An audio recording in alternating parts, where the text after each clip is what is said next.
করব। গাছ থেকে আমরা অক্সিজেন পাই, তাই আমরা গাছ রোপণ করব।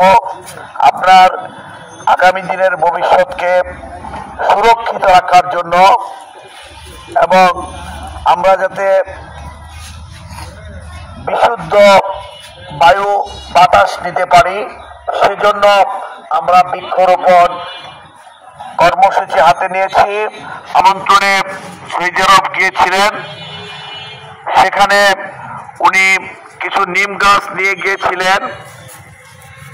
আমি আপনাদেরকে বলবো যে এই পৃথিবী যতদিন থাকবে শহীদ প্রেসিডেন্ট জিয়াউর রহমানের নাম এই স্বর্ণাক্ষরে লেখা থাকবে।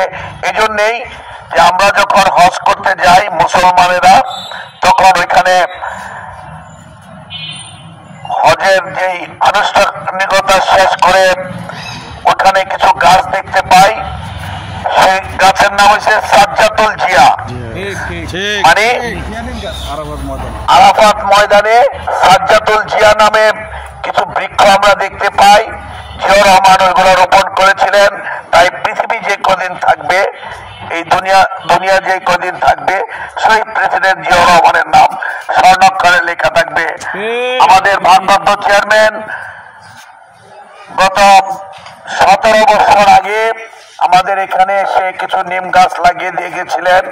রাস্তা কাটার কারণে আমাদের ওই নিম গাছগুলো কেটে ফেলেছে। সেজন্য আমরা আবারও আপনাদেরকে উদারতা আহ্বান জানাবো।